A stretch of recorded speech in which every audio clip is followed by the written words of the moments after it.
Welcome to Mythic Slumber. Tonight, we drift to the roof of the world. We travel to the soft, snow-dusted peaks of the Andes, where the air is cool and gentle, and the sun shines with a golden calm. We will walk the ancient stone paths of the Inca, the children of the sun, who built an empire of gold and granite in a land that touches the sky. How did a civilization so powerful, so organized, and so vast fade into the mists of history? And what whispers still drift through the high valleys? If these quiet journeys bring you peace, you're warmly welcome to subscribe and leave a gentle like whenever you wake.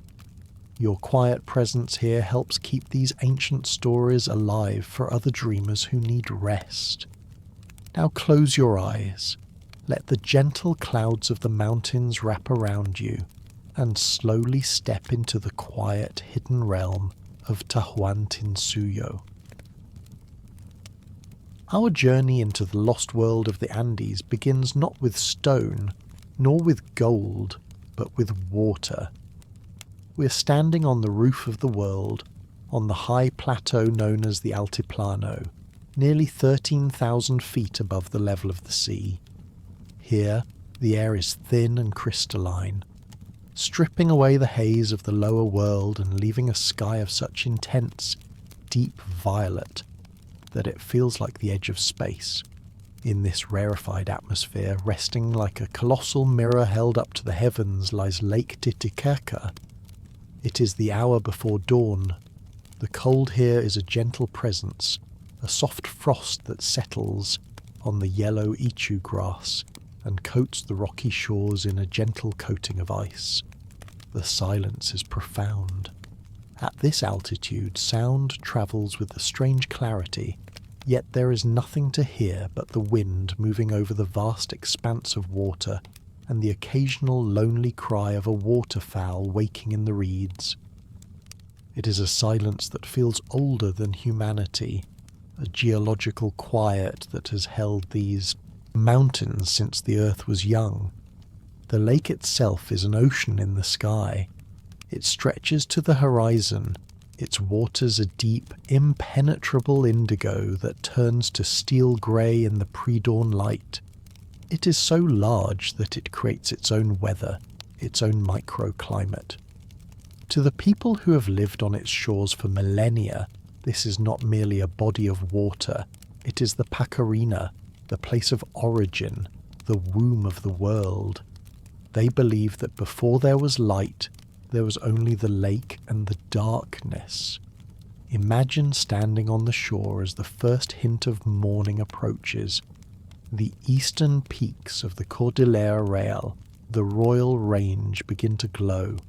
These are mountains of jagged ice and black rock, sentinels that guard the eastern edge of the plateau. The light touches their summits first, painting the snow in shades of soft pink and bruised purple. The reflection of these glowing peaks appears on the surface of the calm water, creating a double world, light above and light below. As the sun breaks the horizon, the temperature begins to shift. The warmth of the high-altitude sun is gentle, moving through the cool air like a breeze. This is the arrival of Inti, the sun god, the supreme deity of the Andean world. And it is here, in the mythic memory of the Inca, that the story truly begins. Legend says that long ago the world was a place of chaos. Men lived like wild beasts in the caves and the cold valleys.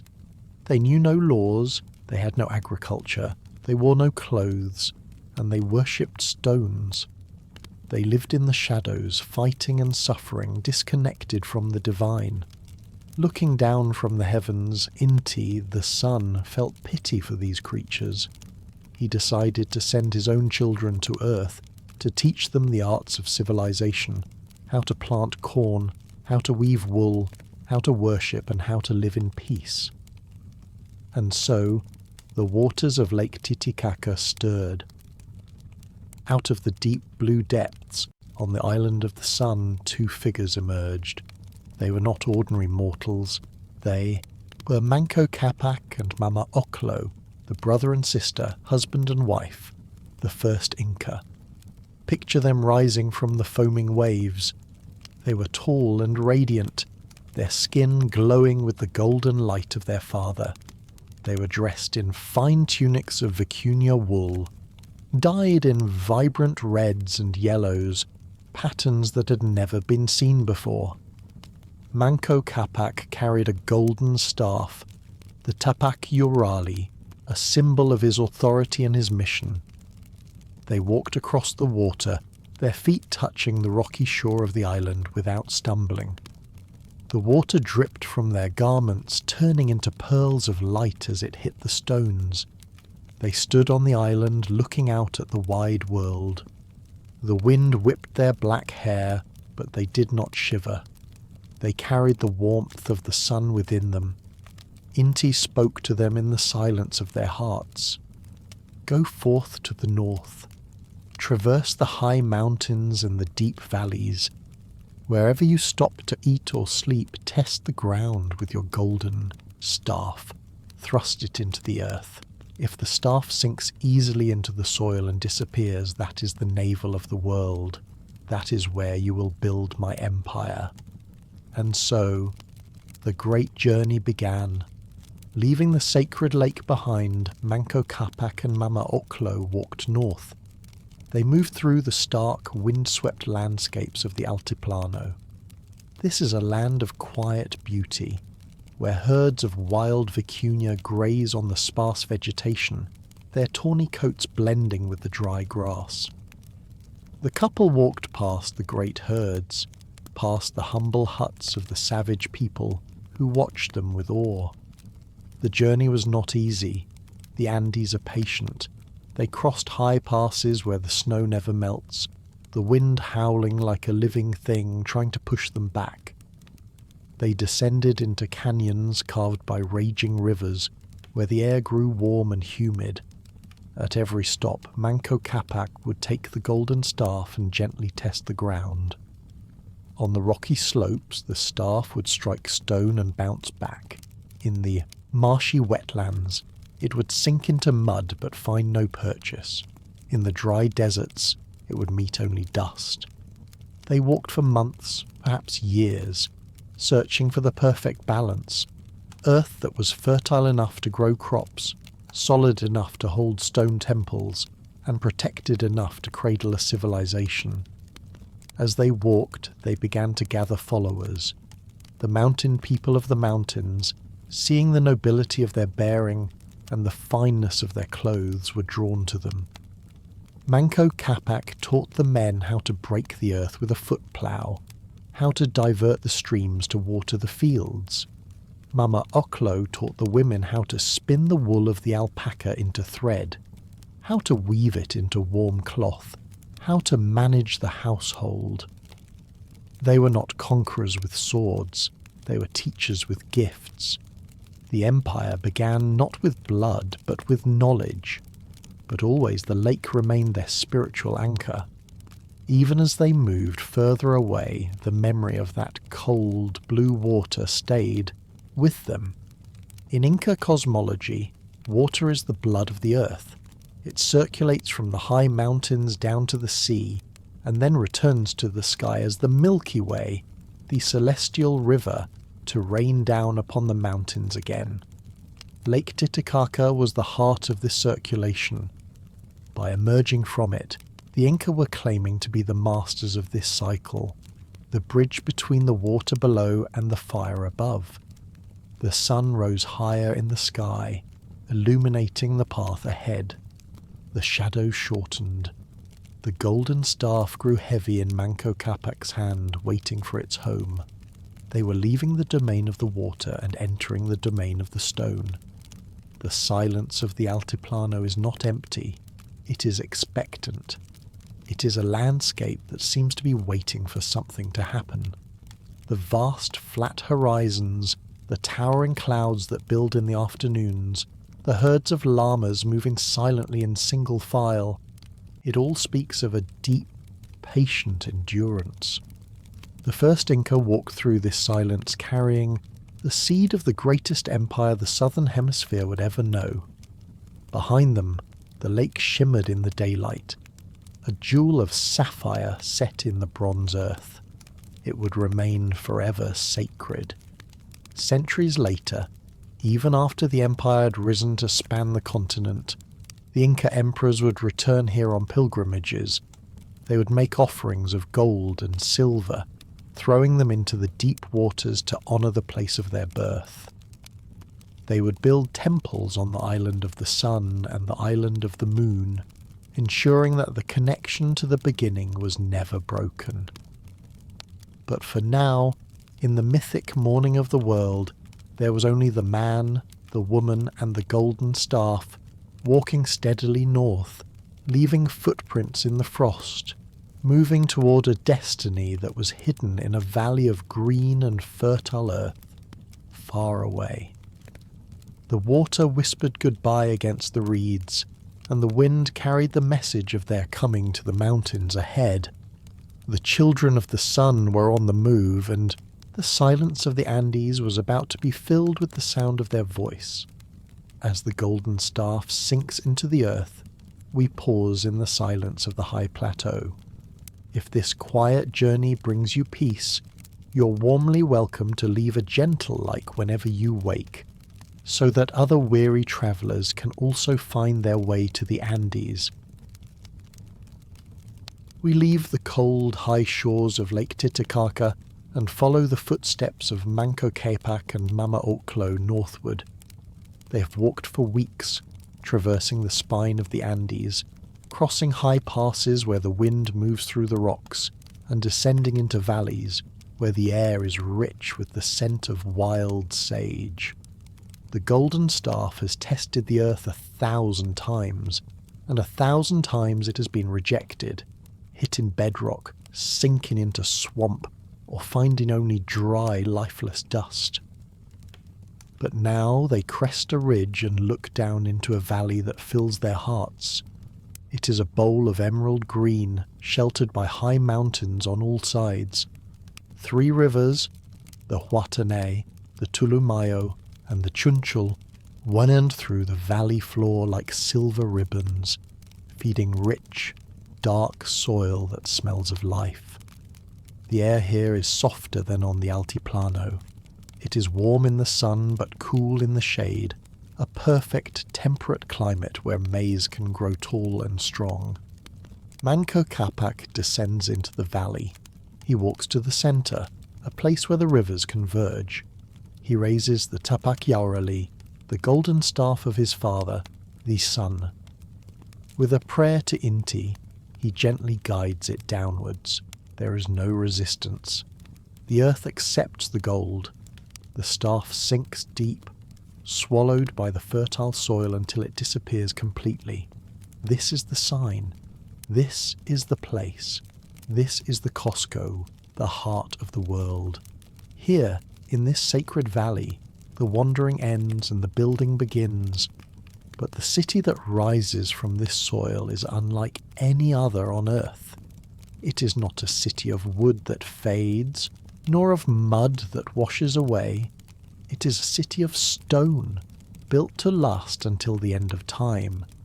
Imagine walking the streets of Cusco at the height of the empire. It is a masterpiece of urban planning, grid of order resting within the gentle wildness of the mountains. The city is designed in the shape of a puma, the sacred animal of the earth, a symbol of power and strength. The fortress of Sacsayhuaman on the hill above forms the head, its zigzagging walls representing the teeth. The main plaza, the Huacaipata, is the belly. The converging rivers are the tail. To walk through Cusco is to walk inside the body of a god. One of the most striking features of this city is the silence of its walls.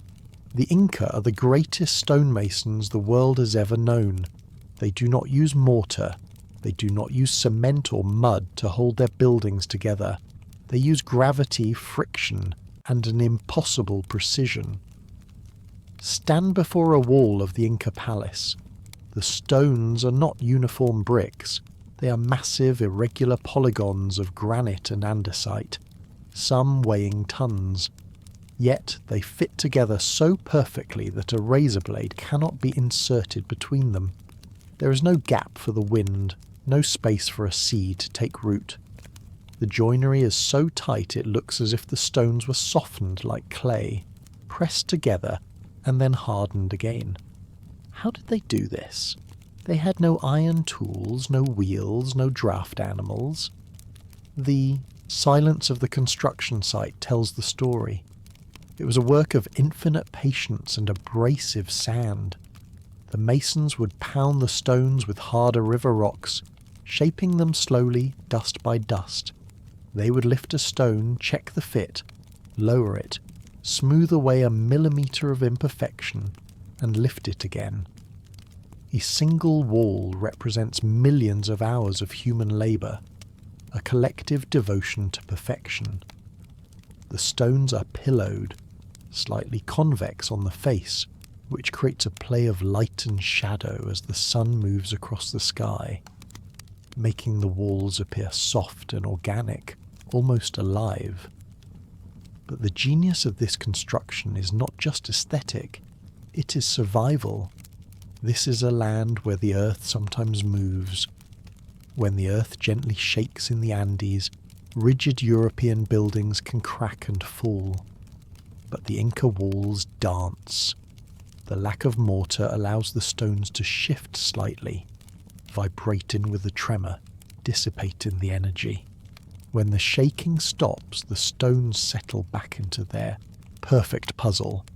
The city moves with the earth, rather than fighting against it. In the centre of the puma's belly lies the great plaza, the Huacaipata. It is a vast open space covered in white sand brought all the way from the Pacific coast, hundreds of miles away. It is a sparkling white beach in the middle of the mountains. Here the four great roads of the empire, the Shapak Nyan, meet.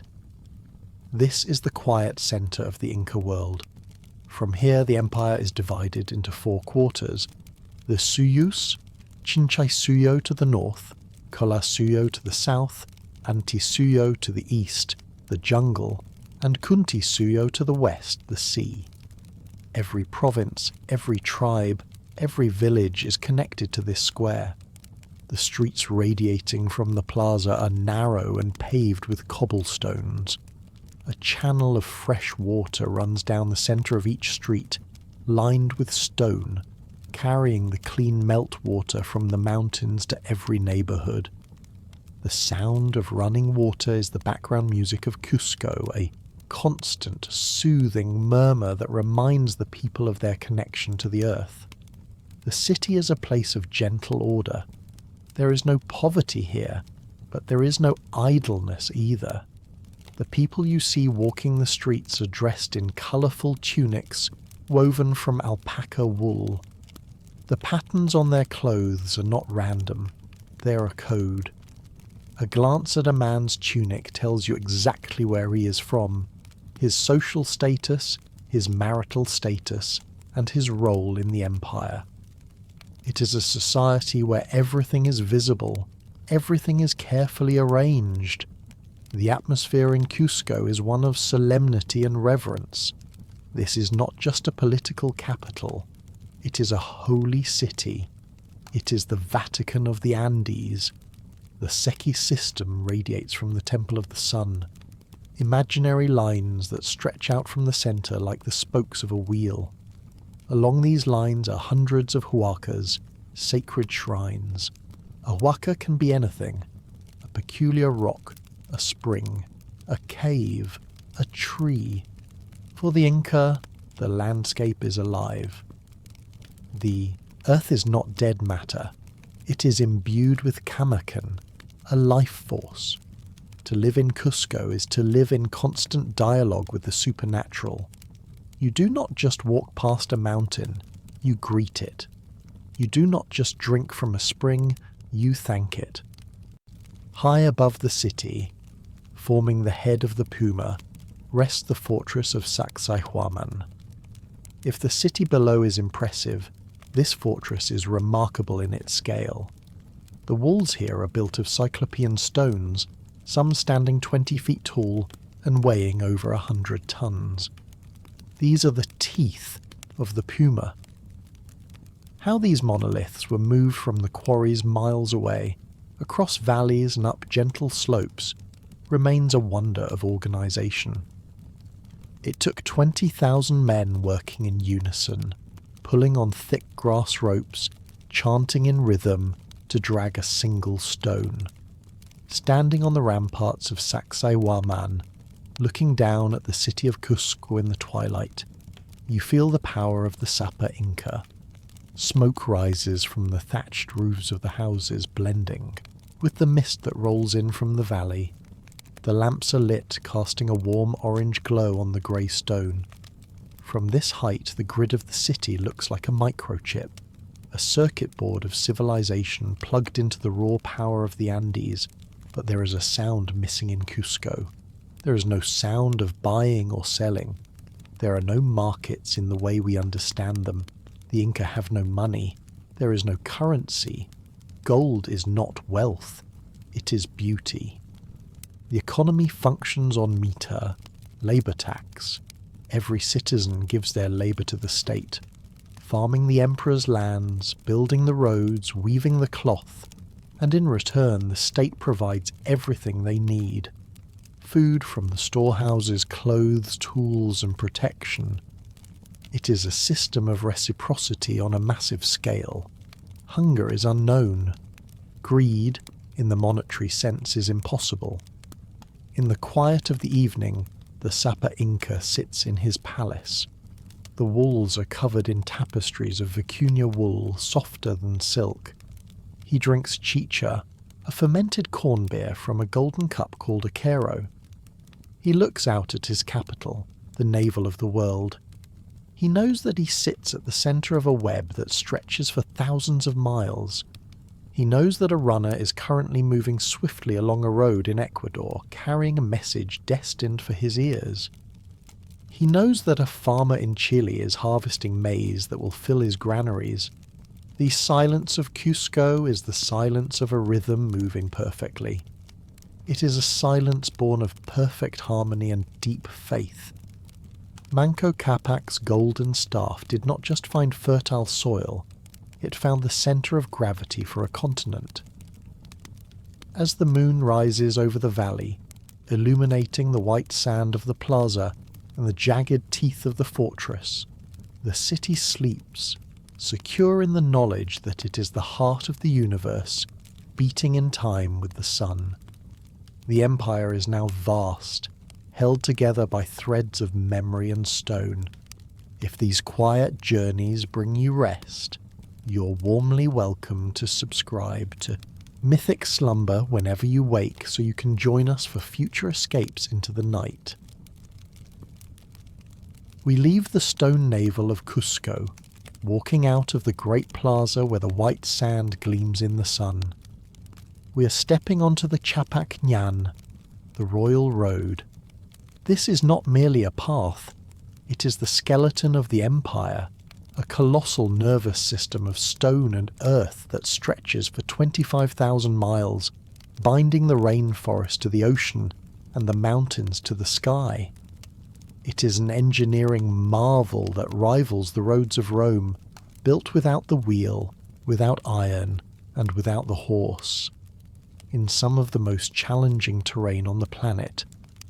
To walk this road is to witness the Inca mastery of geography.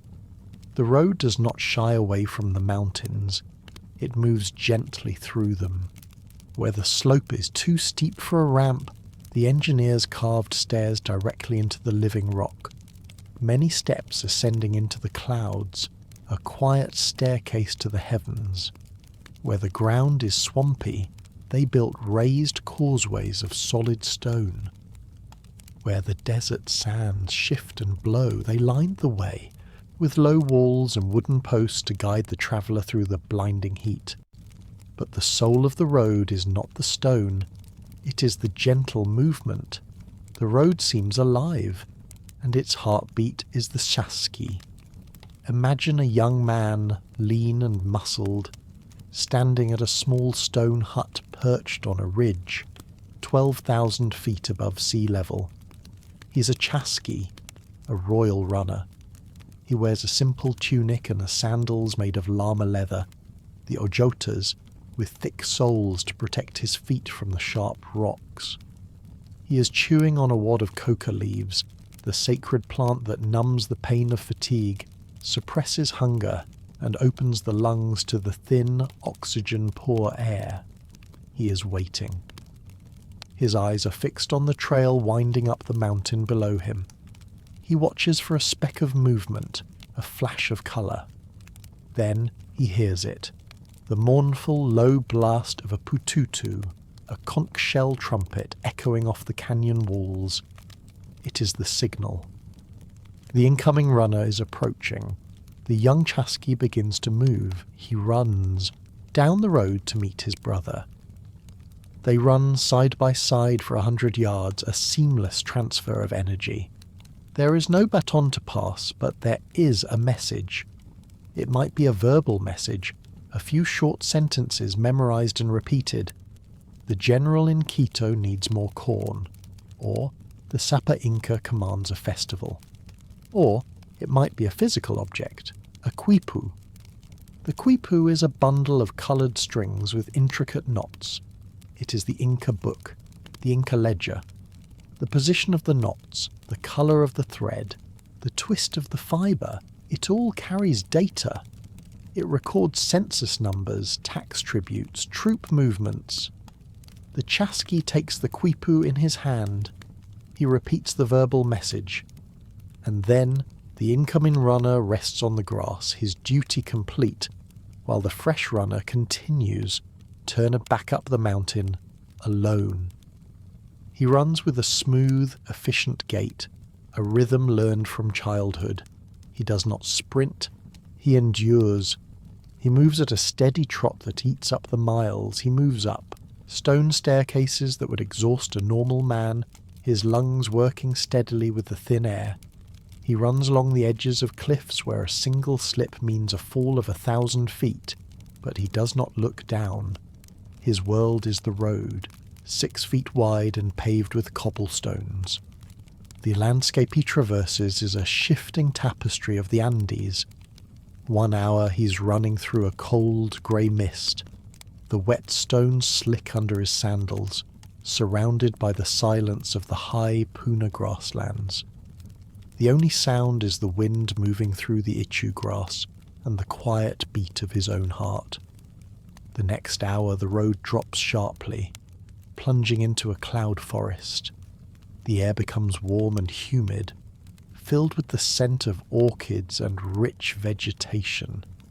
Colourful birds, toucans and hummingbirds flash across the path. The silence here is replaced by the steady sound of waterfalls pouring into the jungle below. Then comes the obstacle that humbles all who are not born to the Andes, the river gorge. The road ends abruptly at the edge of a chasm. Below the Apurimac River flows, a stream of white water moving through the rock. Spanning the void is a queswachaka, a suspension bridge woven entirely from grass. The chasqui does not hesitate. He steps onto the bridge. It is a living structure, made of braided ichu grass ropes as thick as a man's thigh. There are 2 handrails and a floor of woven matting. As he moves out over the abyss, the bridge sways and bounces with his weight. The wind catches it, making it swing like a hammock. Through the gaps in the floor, he can see the river churning hundreds of feet below. It is a delicate bridge, a web of grass held together by careful balance and faith. But the Inca engineers rebuild these bridges every year, a community ritual of renewal. The runner trusts the grass. He crosses the void. His feet find him purchase on the swaying mat, and steps onto the solid rock of the other side without breaking his rhythm. Far to the west on the coastal road, another chasqui is running a very different leg of the journey. Here, the road cuts through the Atacama Desert, one of the driest places on Earth. The sun shines warmly above, the heat rises in shimmering waves from the sand.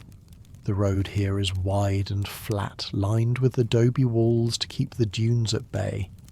The runner here smells the salt of the Pacific Ocean. He might be carrying a basket of fresh fish, caught that morning in the sea, wrapped in wet leaves to keep them cool. Thanks to the relay system, this fish will be on the Emperor's Plate in Cusco, hundreds of miles away and 10,000 feet up by tomorrow evening. It is a feat of logistics that seems like magic. The system continues steadily. The runners are stationed every few miles. A message can travel from Quito in the north to Cusco in the south, a distance of over 1,000 miles, in less than a week. It is faster than the Roman mounted couriers. It is among the fastest communication systems in the ancient world. It binds the empire together, turning a sprawling, rugged land into a single organism. The Sapa Inca in his palace knows if a province is rebelling, if a harvest has failed, or if a storm has struck the coast, almost as soon as it happens. As evening falls, the runner spots his destination, a tambo. These are the way stations built along the road, spaced a day's walk apart for the army, or a short sprint for the chasqui. The tambo is a complex of stone buildings, a sanctuary in the wilderness. The runner slows, blowing his conch shell to alert the next man. He hands off the quipu, watches the fresh runner disappear into the twilight, and then enters the tambo. Inside there is warmth. A fire is burning. There is food, dried llama meat, charqui, potatoes, and corn, stored in the kulkas, the round silos that stand in rows on the hillside. The Inca state guarantees that no traveller on official business goes hungry.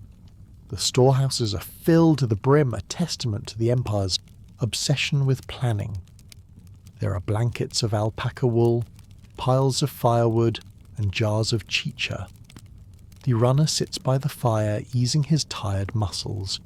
He is joined by others, perhaps a caravan of llamas carrying textiles, or an official inspecting the province. Outside, the night settles over the Andes.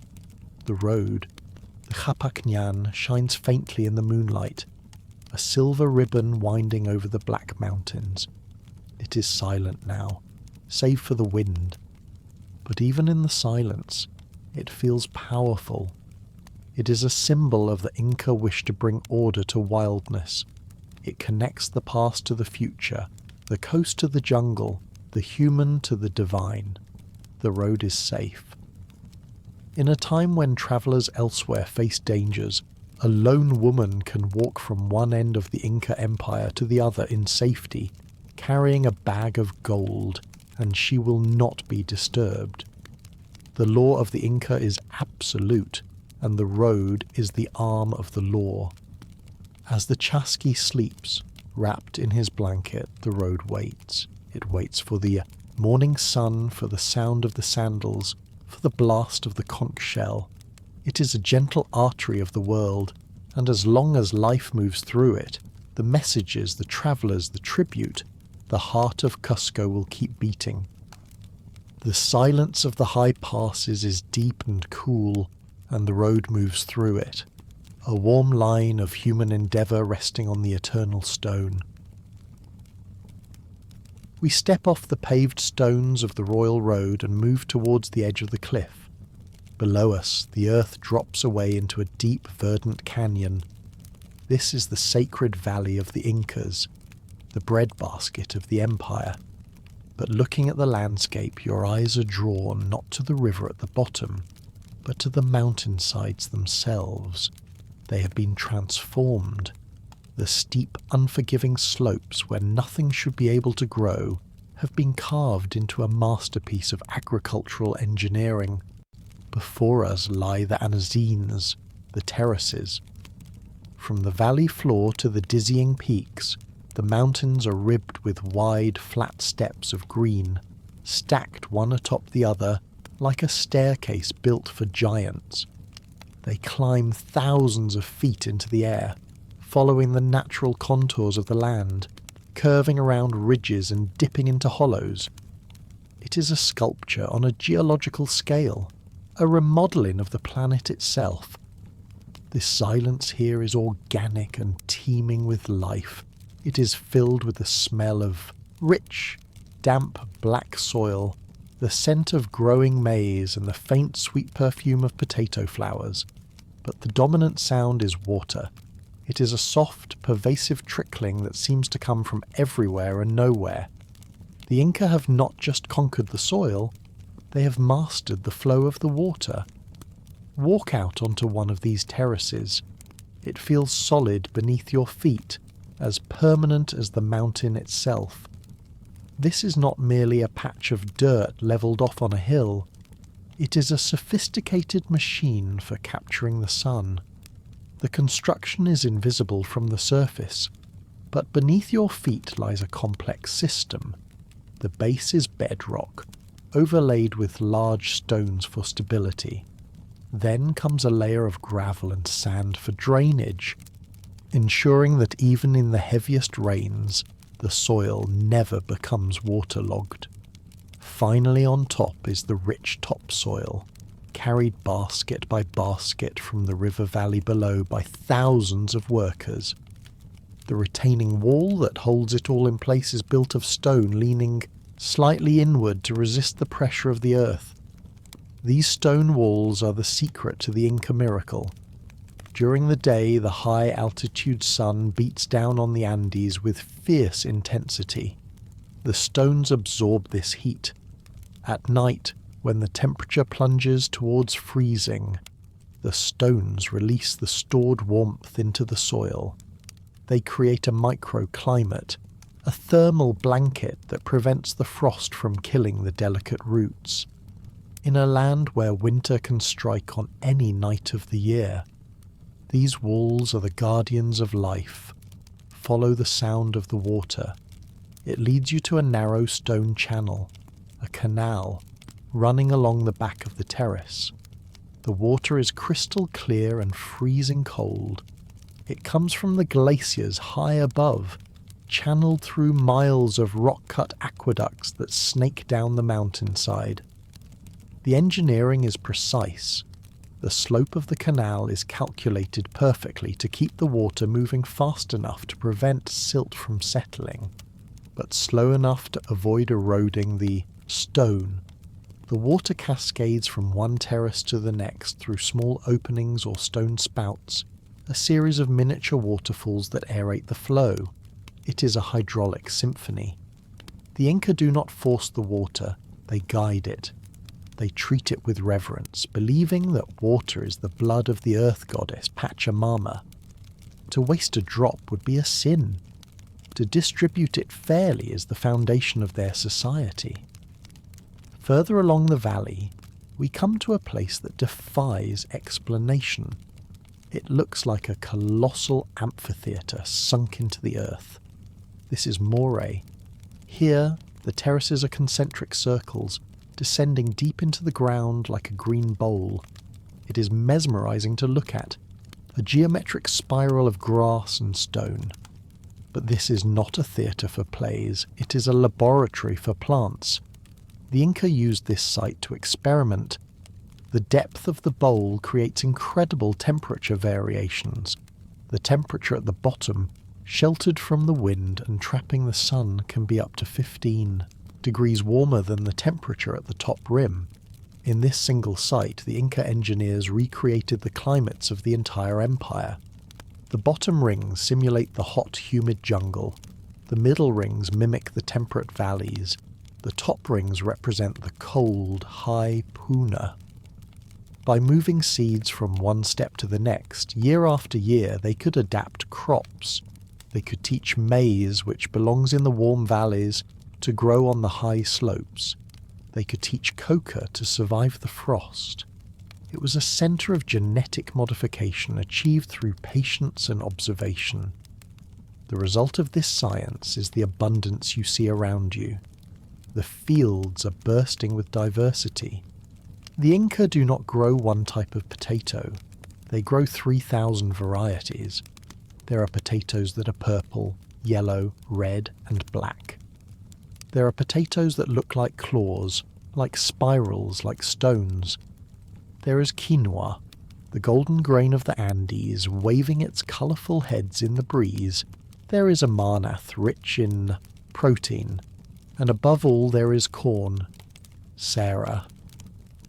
It is the sacred crop, used to make the chicha beer for the festivals. Its golden kernels are a reflection of the sun god. The work on the terraces is communal. In the silence of the afternoon you might hear a rhythmic chant drifting across the valley. It is the sound of the Elu, the community working the land together. They move in a line, the men using the chaquitakala, a foot plough that uses human weight to turn the earth. The women follow, breaking the clods and planting the seeds. They sing as they work, a low repetitive song that coordinates their movements and honours the earth. Work is not seen as drudgery, it is a ritual. It is a way of reciprocity, giving energy to the earth so that the earth will give food in return. And what food they produce. The surplus is so generous that it cannot be eaten in a single year. Look up at the hillsides above the terraces. You will see rows of round stone buildings silhouetted against the sky. These are the kulkas, the storehouses. They're built high up where the wind is strongest and the air is coolest. They are the refrigerators of the empire. Inside there are tons of freeze-dried potatoes, chuño, which can last for decades. There is dried corn, dried meat, dried fish. Because of these stairs to the sky, and these storehouses in the clouds, hunger has been banished from the Andes. While distant lands sometimes face hunger when harvests fail, the Inca peasant always eats. The socialist empire, as some would later call it, gently ensures that every widow, every orphan, every sick person receives their share from the kulkas. It is a calm built on shared nourishment. As the sun begins to soften behind the peaks, the light gently changes. The terraces turn from green to gold, then to a deep, peaceful blue. The stone walls, warmed by the day, begin their night shift, radiating heat into the soil. The water continues its endless trickle, a silver thread in the twilight. Standing here, looking at the gently transformed mountains, you sense the quiet magnitude of the Inca vision. They did not see the mountains as obstacles, they saw them as partners. They did not flatten the earth, they softly embraced its shape. They climbed the stairs to the sky not to escape the world, but to gently nourish it. The silence of the terraces is a deeply contented silence. It is the feeling of a gentle task well done, of a soft balance held between human need and natural law. The plants sleep in their warm beds of earth. The water runs in its stone veins, and the mountains, softly terraced, stand watch over the valley, quiet monuments to the caring hands that shaped them. We descend from the green terraces of the sacred valley and return to the stone navel of the world, Cusco. But this time, we do not stop in the plaza or the markets. We move towards the sacred centre of the city, to the confluence of the rivers, where the walls are built with the finest, smoothest dark grey andesite. We stand before the Coricancha, the golden enclosure. This is the holiest site in the entire empire, the Vatican and the Mecca of the Andes rolled into one. From the outside, the walls are austere and perfect, curved with a gentle, organic grace that defies the rigidity of stone. But as we step through the double-jammed doorway, a sign of high nobility, the world changes instantly. We are leaving the realm of grey stone and entering the realm of light. The interior of the Coricancha is a sensory shock. It is blinding. The walls of the inner chambers are not bare stone. They are covered in sheets of pure gold. These are not thin leaf. They are heavy plates, beaten from the raw metal nailed to the stone with golden nails. When the sun strikes them through the high trapezoidal windows, the room explodes with a warm yellow radiance. The air itself seems to turn to gold. For the Inca, gold is not money. It has no commercial value. You cannot buy a llama or a basket of corn with it. It is sacred for one reason only: its colour. It does not tarnish, it does not rust, and it glows with an inner light. They call it the sweat of the sun. It is the physical residue of the god Inti left upon the earth. To cover the temple in gold is not an act of greed, it is an act of reflection. It is an attempt to bring the sun down to earth, to create a house worthy of the Father. In the central sanctuary facing the rising sun stands the great image of Inti. It is a massive golden disc encrusted with emeralds and turquoise, shaped like a human face surrounded by rays of light. Beside it sit the mummies of the past Sapa Incas. They are seated on golden thrones there, bodies preserved in lifelike poses wrapped in the finest textiles. They are not dead. They are merely silent. Servants tend to them, brushing away the flies, offering them food and drink, interpreting their wishes. In this golden room, the past is present. The dead kings advise the living one. But the wonder of the Coricancha is not just the walls. Walk out into the inner courtyard, the garden. Here, the Inca smiths have created a masterpiece of devotion that borders on madness. It is a life-sized garden made entirely of precious metals. Imagine walking through rows of corn where the stalks are made of silver and the ears are made of solid gold. Imagine life-sized llamas and alpacas sculpted from gold, standing in silent herds. There are golden shepherds watching them. There are golden butterflies perched on golden flowers. There are even creeping lizards and snakes fashioned from gold, hiding in the metallic grass. It is a frozen, shimmering ecosystem, a tribute to the natural world, rendered in the sweat of the sun and the tears of the moon, silver. The silence in this garden is heavy and metallic. There is no rustle of leaves, no wind in the corn. It is a stillness of absolute perfection, a world where nothing dies, nothing rots, and nothing changes. It is the Inca dream of eternity made manifest. The atmosphere is thick with the scent of burning Palo Santo wood and the quiet presence of the ancient rulers. The priests, dressed in white tunics, move silently across the stone floors. They are the Willa Kumu, the high priests. They are the keepers of the prophecies. They watch the movement of the sun, tracking the solstices and equinoxes with shadows cast on stone pillars. They know that if the sun is not fed, if the rituals are not performed, the delicate order of the universe could begin to slip out of balance. In a smaller sanctuary adjacent to the Sun Temple is the room dedicated to Mamaquila, the moon goddess. Here, the walls are lined with silver. Light is cool, white, and ghostly.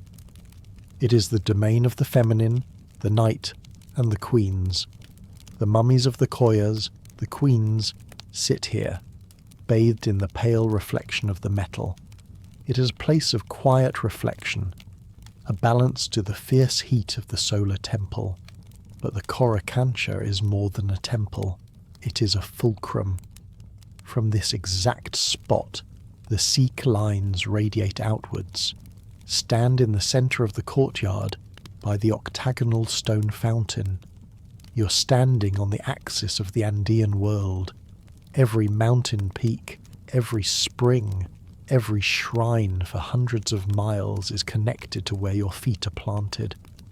The offerings made here, the burnt llama fat, the fine cloth, the corn beer poured into the earth, feed the entire spiritual network of the empire. The silence here is the silence of power. It is the feeling of being in the engine room of the cosmos.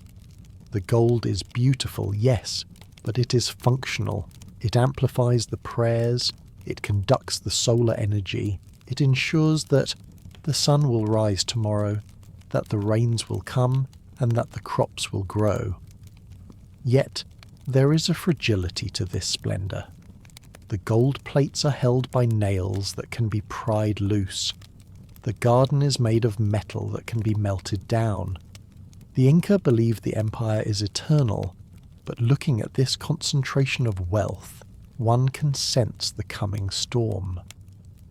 This temple, this blinding concentration of sweat, is a beacon that will eventually draw distant travellers from across the ocean, people who will see in the metal not a god, but a different kind of promise. For now, however, the golden enclosure remains inviolate. The sun sets, and the gold walls dim to a rich glowing amber. The priests blow the conch shells, a low, sacred call that softly echoes off the stone. The mummies sit on their thrones, staring into the twilight with dried eyes, guarding the silence of the sanctuary. As the shadows grow longer and soften into the corners of the temple, the clamour of the city beyond the walls fades to a distant murmur.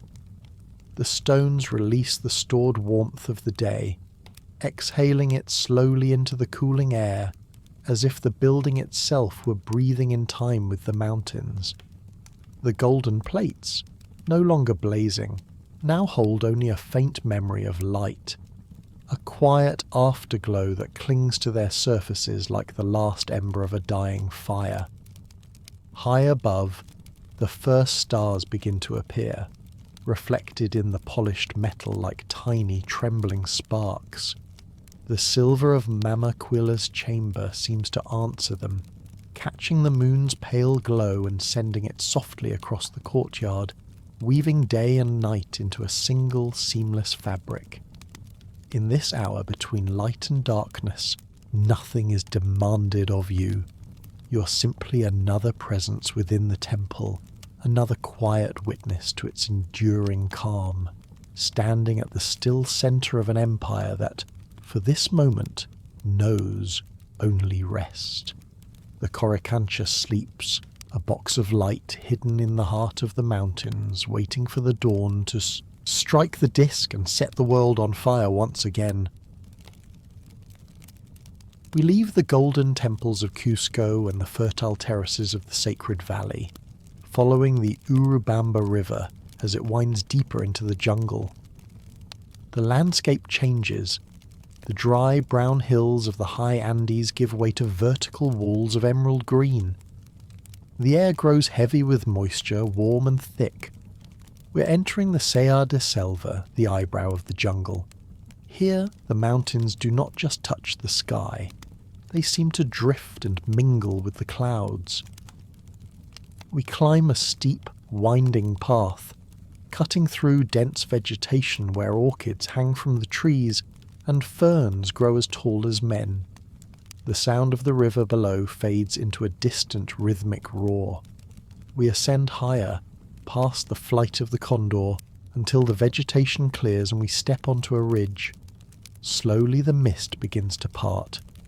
Before us lies Machu Picchu. It is a vision that feels like something from a dream. A city of white granite perched on a narrow saddle between two jagged peaks. Machu Picchu, Old Mountain, and Huayna, Picchu, Young Mountain. It floats above the world, suspended between the green abyss of the canyon and the grey swirling sky. It is a secret whispered by the mountains, a sanctuary built for the clouds. The silence here is different from anywhere else in the empire. It is a hushed, reverent silence. This is not a fortress of war, nor a bustling market town. This is a royal estate, a spiritual retreat built for the greatest of the emperors, Pachacuti. It is a place designed for contemplation, for communion with the gods of the sky and the earth. Walk through the main gate. The craftsmanship is exquisite.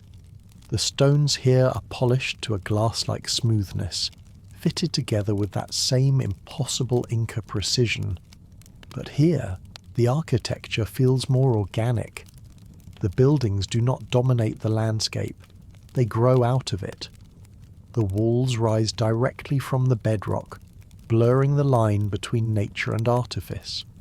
It is as if the mountain itself decided to become a city. The city is divided. On one side, the agricultural sector, steep terraced slopes that drop vertically into the jungle, holding the mountain together and providing food for the inhabitants. On the other side, the urban sector, temples, palaces, and houses. Between them lies a grassy plaza, a green island in the sea of stone. A solitary tree stands in the centre, its leaves rustling in the updraft. Wander through the residential quarters. The roofs of Ichu grass are long gone, but the stone gables remain. Run your hand over the cold granite. You can feel the intention in every block. The windows are trapezoidal, framing specific views, a sacred peak in the distance, the path of the sun, or the movement of a constellation. Nothing is accidental here. The city is a giant astronomical instrument. Climb the stairs, cut from the living rock, to the highest point of the urban sector. Here stands the Intihuatana, the hitching post of the sun. It is a sculpture of bedrock, a strange, abstract, geometric pillar carved directly from the summit of the hill. It is not an idol, it is a tool. The priests believed that during the winter solstice the sun drifted too far away, threatening to leave the earth in darkness. They would hold a ceremony here, symbolically tying the sun to this stone post to prevent it from escaping, ensuring its return. Stand beside the Intihuatana. You can sense a calm, steady presence here.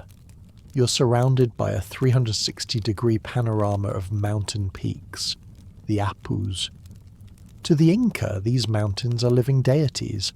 Machu Picchu sits in the center of a ring of these sacred giants, Salcantay, Pumasillo, Veronica. The city is a conversation between the stone pillar and the mountain gods. The silence is filled with the wind whistling through the carved angles of the stone, a sound that feels like the earth breathing. The mornings here are magical. The cloud forest lives up to its name. At dawn, the city is often invisible, buried in a thick white soup of fog. Then, as the sun rises over the peaks, the heat burns the mist away. Wisps of cloud drift through the streets like ghosts, revealing a wall here, a staircase there, until the whole city is unveiled, shining white against the green jungle. It is a daily drama of revelation. Because of its location, hidden in the remote cloud forest, this city possesses a secret that no other Inca site can claim. It was never found by the Spanish. When the newcomers arrived in Cusco, changing temples and palaces forever, Machu Picchu lay sleeping in the clouds, invisible. The gold remained on the altars. The mummies remained in their caves.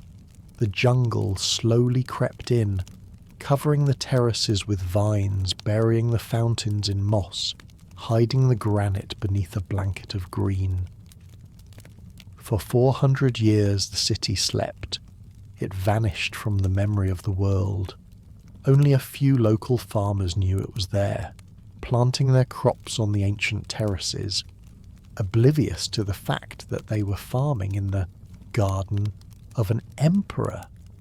The silence of those centuries was absolute. The only visitors were the spectacled bears and the visquechas, rabbit-like rodents that sun themselves on the rocks. Imagine the solitude of this place during those lost centuries. The rain falling on the empty plaza, the sun tracking its shadow across the Intihuatana with no one to watch, the stones holding their grip against the mountain, waiting. It is this survival that makes the atmosphere of Machu Picchu so poignant. It is the only place where we can see the Inca world exactly as they left it. It was not destroyed, it was simply abandoned. Walking these paths, you feel the gentle echoes of the people who lived here, the priests, the chosen women, Akalas, the artisans. You can almost smell the smoke of their fires, hear the soft piping of a flute drifting over the terraces. There is a section of the city called the Temple of the Condor. On the ground, a natural rock formation resembles the head and beak of the great bird. Behind it, two massive soaring rocks form the wings. It is a shrine to the messenger of the skies. Standing there, looking out over the sheer drop to the Urubamba River winding like a snake thousands of feet below, you feel the sensation of flight. You're in the upper world, the Hanan Pacha. The water engineering here is as impressive as the stone. A natural spring higher up the mountain was harnessed by the Inca. They built a canal that brings fresh water down into the city, feeding a series of 16 fountains that cascade through the royal sector. Even today, the water still flows. In the quiet of the ruins, the sound of falling water is a constant gentle music. The pulse of the city that never stopped beating even when the people were gone. As the sun begins to set, the shadows of the mountains lengthen, swallowing the city. The granite turns purple, then grey. The clouds begin to descend again, wrapping the peaks in their nightly shroud. The tourists leave. The park rangers descend. The silence returns, reclaiming its dominion. Machu Picchu is not just a ruin, it is a testament to the Inca desire to be close to the divine. They built a city where the earth meets the sky, a threshold between the mortal and the immortal. It is a place of such quiet beauty that it feels like a dream made solid. And as the mist covers the hitching post of the sun once more, the city drifts back into the white silence, the sleeping beauty of the Andes, safe in the embrace of the clouds. If you breathe slowly, you can almost feel yourself resting here too, held gently by the mountains and the clouds. We descend from the silent peaks of Machu Picchu and return to the bustling heart of the empire. But today, the atmosphere in Cusco is different. The usual hum of the market and the sound of the stone chisels have ceased. A profound, expectant hush has fallen over the city. The streets have been swept clean of every speck of dust.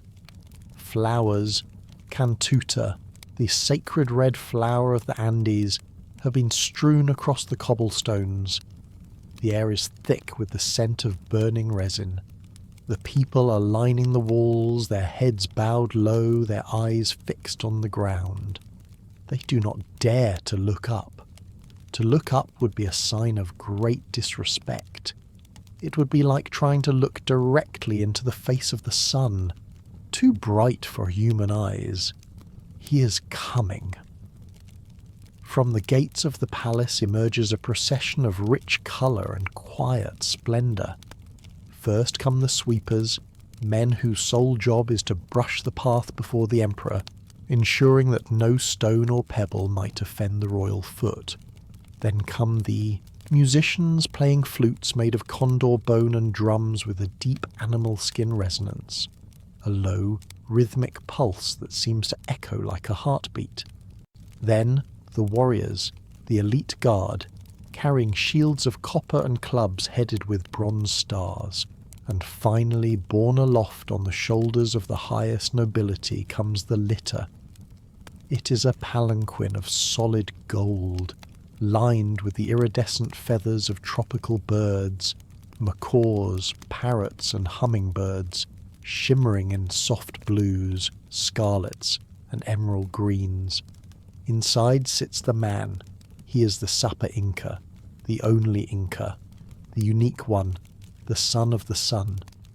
To his subjects he is not merely a king, he is a living deity. He is the conduit through which the energy of the upper world flows into the earth. If he is healthy, the crops grow. If he is pleased, the rains come. If he dies, the world trembles. He sits motionless, his expression calm and distant, a mask of divine detachment. He wears a tunic, the unku, woven from the finest vicuña wool, a fabric so soft it feels like woven mist. The patterns on his tunic are the tokapu, geometric squares that contain the secret language of the empire, symbols of his dominion over the 4 quarters of the world. On his head, he wears the ultimate symbol of power, the mascapicha. It is a fringe of fine red wool, adorned with gold tubes, hanging down over his forehead. It is a crown more powerful than any circle of gold in Europe. He wears heavy ear spools of gold that stretch his earlobes, a mark of his divine lineage. In his hand he holds a golden mace and a shield with the image of the sun. He is a figure of serene, distant majesty. As he passes, the silence of the crowd is absolute, a silence born of overwhelming reverence and awe. They believe that even a single hair from his head possesses magic. When he spits, a servant catches the saliva in a cloth to be burned, lest it fall into the hands of a sorcerer. When he eats, his leftovers are incinerated. He is too sacred to leave a trace upon the earth. Let us follow him back into the inner sanctum of the palace. Here, away from the public eye, the business of the empire is conducted. The Sapa Inca sits on a low stool carved from wood and covered in gold, known as the tiana.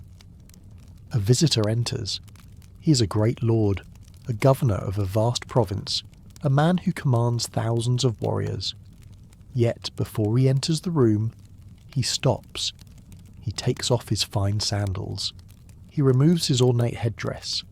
And then, in a gesture of profound humility, he picks up a heavy bundle of firewood or stones and places it on his own back.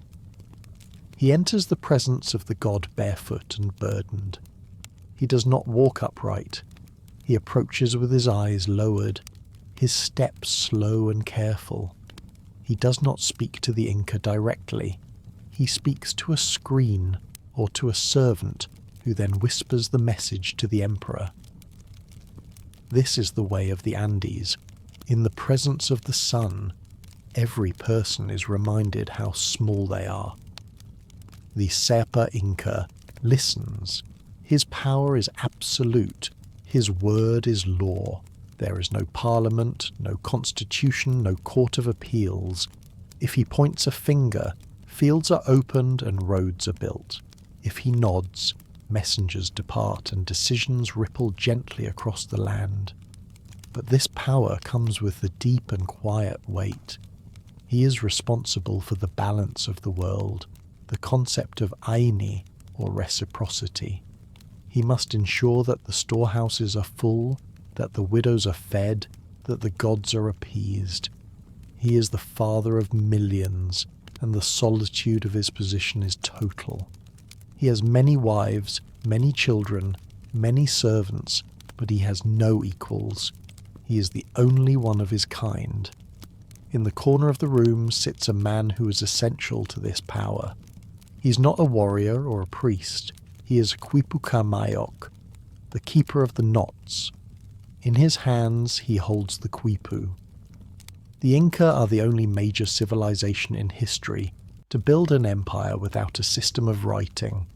They have no parchment, no clay tablets, no hieroglyphs. Instead, they have string. The quipu is a complex device made of a main cord with pendant strings of different colours hanging from it. These strings are tied with knots, simple knots, figure-8 knots, long knots. To the untrained eye, it looks like a tangled mop. To the Quipicameoc, it is a precise spreadsheet. The position of the knot denotes the number, ones, tens, hundreds, thousands. The colour of the string denotes the object, gold, corn, soldiers, llamas. The structure of the chords denotes the location. The keeper of the knots runs his fingers over the strings like a blind man reading Braille. He recites the data to the emperor. In the province of Collasuyo, there are 5,000 able-bodied men. There are 10,000 llamas in the royal herds. The harvest of potatoes has increased by 20%. The Sapa Inca nods. He knows exactly what he owns. He knows how many sandals were made in a village 500 miles away. He knows how many spears are stored in a fortress on the frontier. The quipu is the tool of careful record and quiet control. It allows him to move populations like pieces on a board, relocating entire communities to new territories, so new lands could be gently brought to life and tended. This combination of divine ritual and careful methodical counting is the secret of the Inca. They are mystics, but they are also accountants. They worship the sun, but they count the kernels of corn. As the day ends, the Sapa Inca retires to his private chambers. His clothes are taken away to be burned. He will never wear the same tunic twice. He bathes in a fountain of warm water channeled from hot springs. He rests on a bed of vicuña skins. Outside, the empire sleeps under his protection. The runners are on the roads. The fires are burning on the terraces. The priests are chanting in the temples. And in the centre of it all, the lonely god closes his eyes.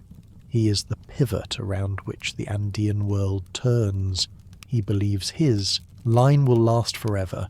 He believes the sun will always protect its children. Far away along the coast, quiet rumours begin to drift inland. Travellers speak of distant visitors, of unfamiliar boats and strange animals. For now, these are only soft stories carried on the wind, too far away to touch the calm of this night. The Sapa Inca sleeps, and in the quiet of his palace the lamps burn low, the fountains whisper, and the city settles into deep rest around him.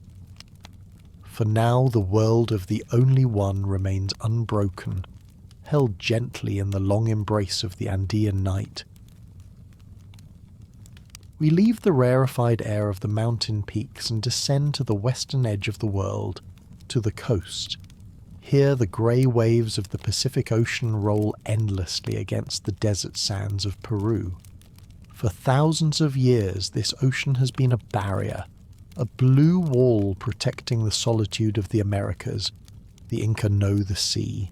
They fish its waters, they harvest its shells, they worship it as Mamacocha. But they have never imagined that anything could come from it. To them, the world ends where the water begins. But in the year 1526, and then again in 1532, something quietly unexpected appears. Imagine standing on a sand dune, a lonely lookout for the Inca Empire. You look out at the horizon, where the sea meets the sky. Usually it is empty, but today you see clouds floating on the water. They are white, billowing shapes, moving against the wind. As they come closer, you realize they are not clouds. They are floating houses, great wooden towers with wings of white cloth. These are the Spanish galleons. They groan softly with the strain of a voyage across the Atlantic, their timbers darkened by salt and time. But to the eyes of the lookout they are apparitions. They lower small boats, and men row to the shore. These men are unlike any humans the Andean people have ever seen. They are encased in shells of grey metal that glint in the sun. They have hair growing on their faces, thick bushy beards that hide their mouths. Their skin is pale, burned red by the tropical sun. and they bring with them beasts that defy explanation.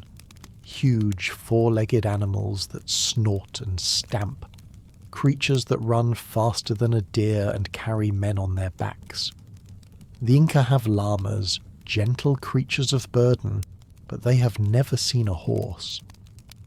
When a Spaniard rides a horse, the observers think they are seeing a single creature, a centaur-like being of flesh and iron. When the rider dismounts, the observers stare in amazement, thinking the beast has gently unfolded into two. But the strangers bring something else, something far more subtle than their swords or their horses. They bring a passenger that is invisible, silent, and swift. It steps off the boat before the captain does. It rides the wind. It travels along the trade routes, carried in the breath of the merchants and the cloth of the traders. It is an illness the Andean world has never known.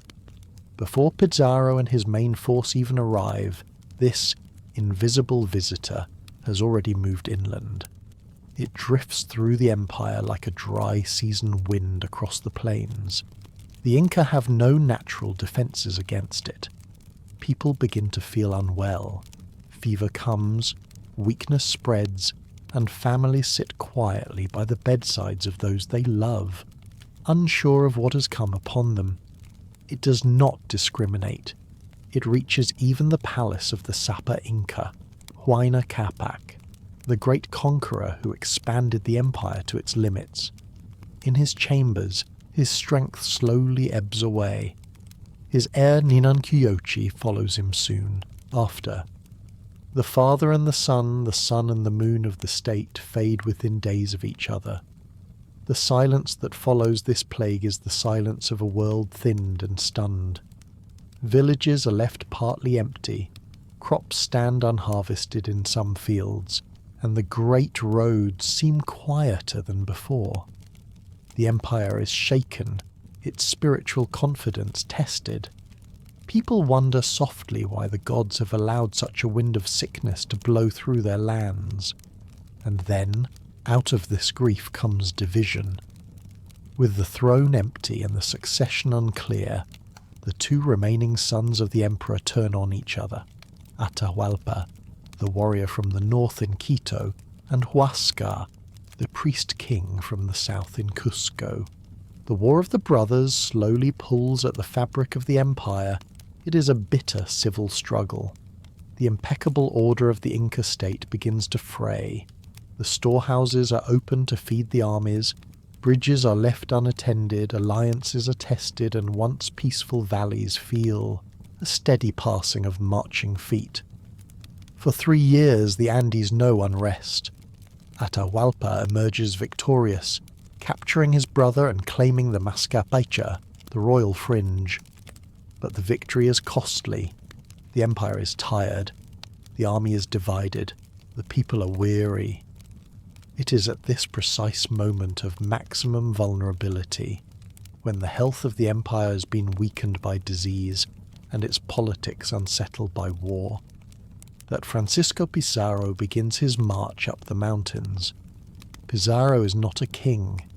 He is not a general of a great European army.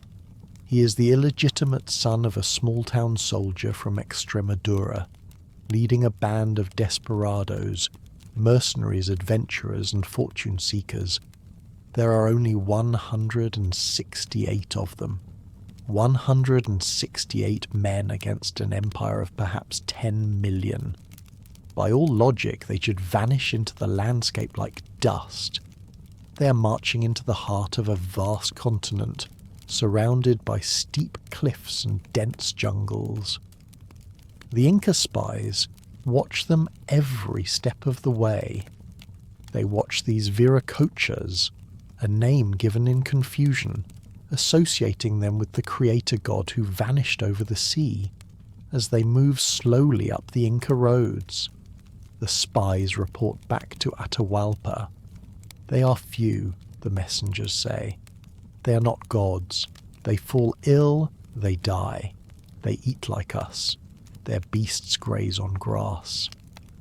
Atahualpa is resting at the thermal baths of Cajamarca, enjoying the warmth of the waters after his victory in the Civil War. Around him lies an army of 80,000 battle-hardened veterans.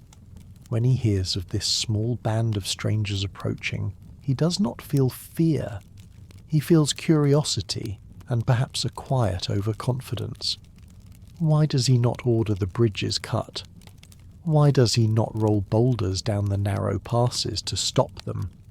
Because they seem so insignificant. They seem like a curiosity to be studied, a travelling wonder. He wants to see their horses. He wants to see their thundersticks, muskets. He believes he can dismiss them whenever he chooses. He invites them to come to him.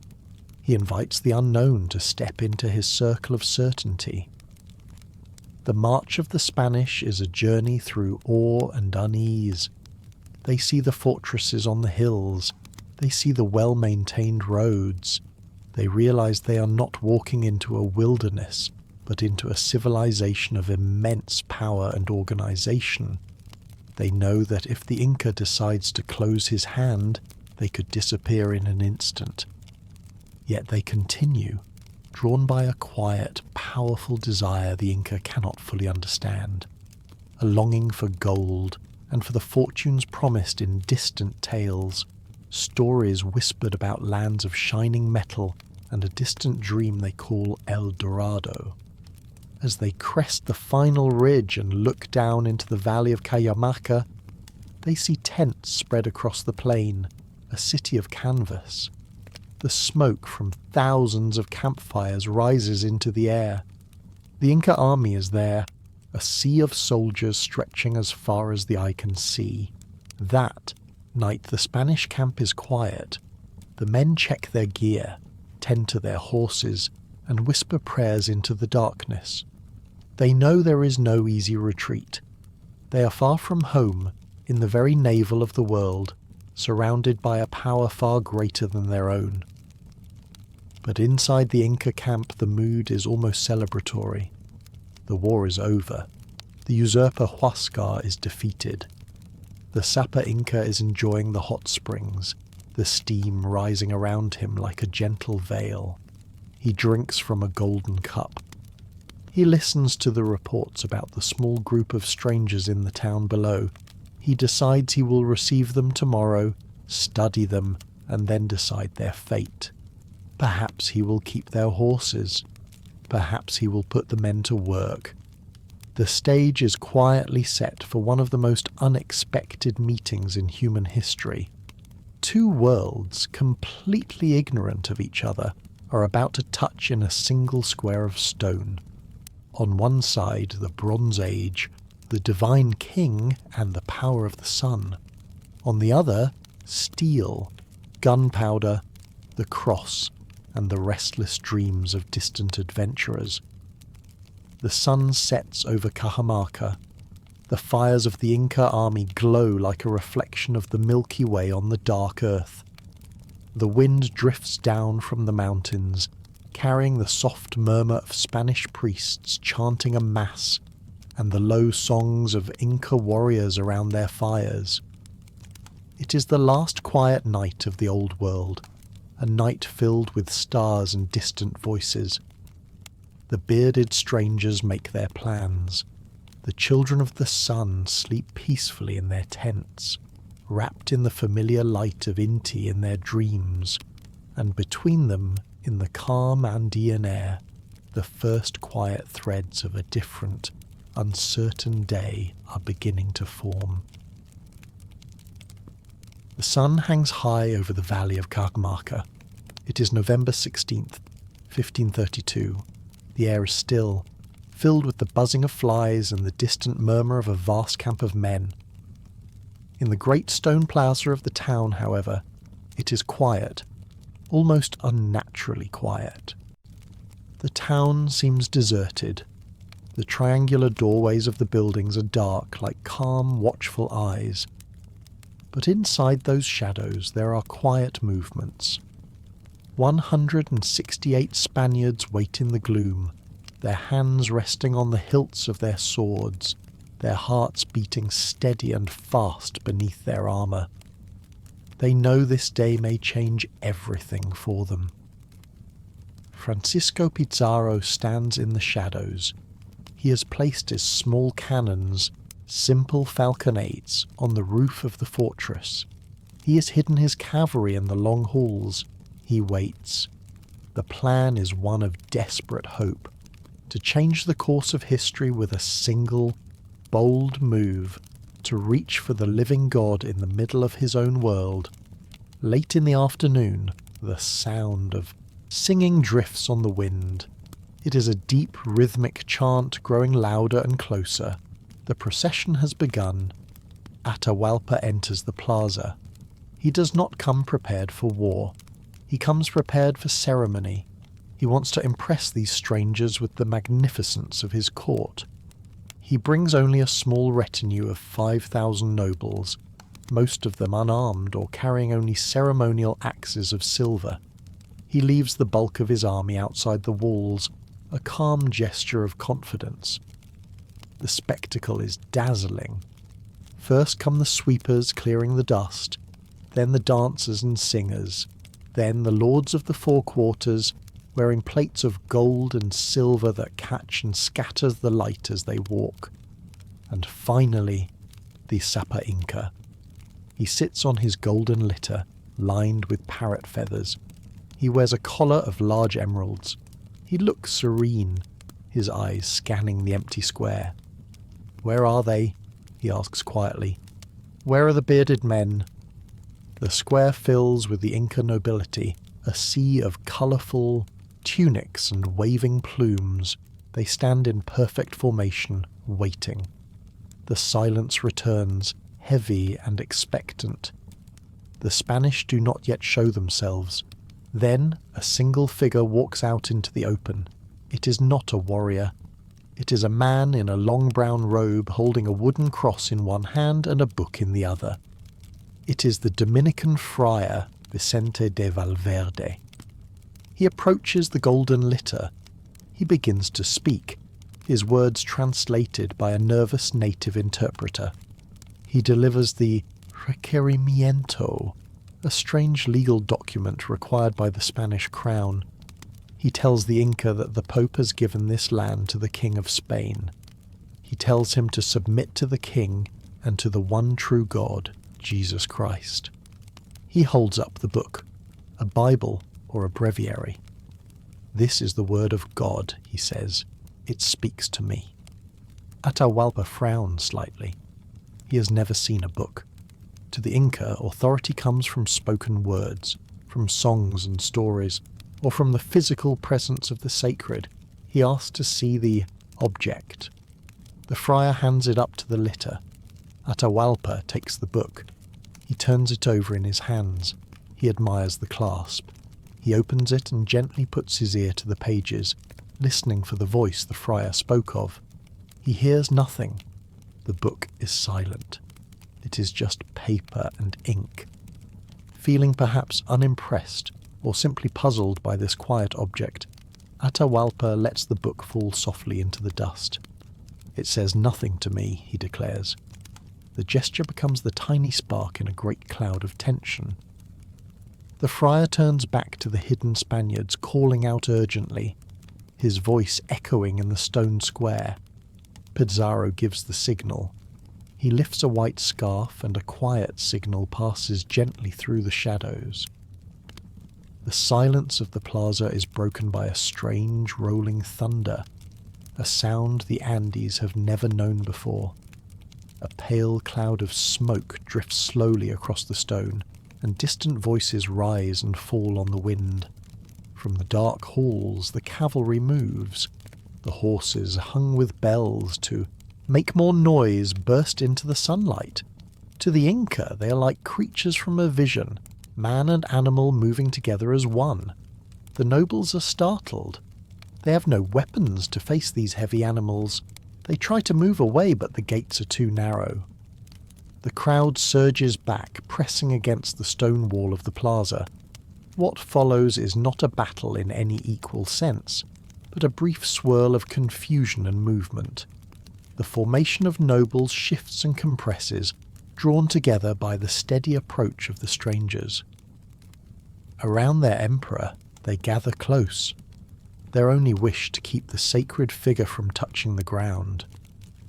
One falls away, another steps quietly into his place, their bodies forming a circle of devotion. Still, the pressure is too great.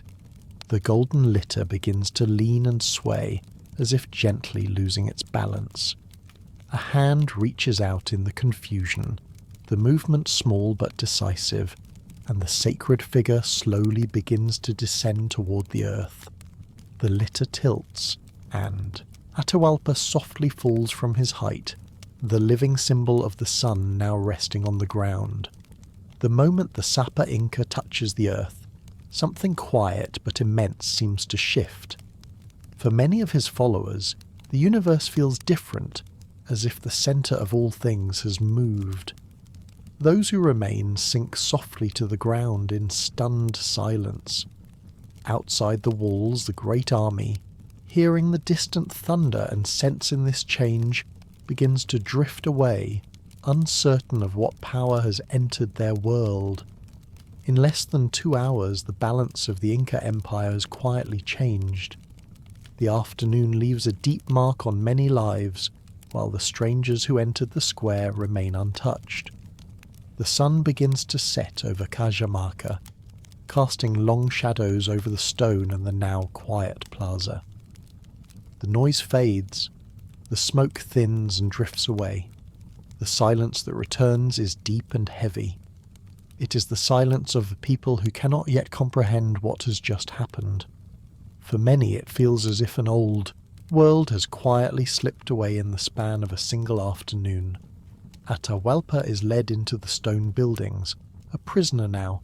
His garments are disturbed, his royal ornaments taken away.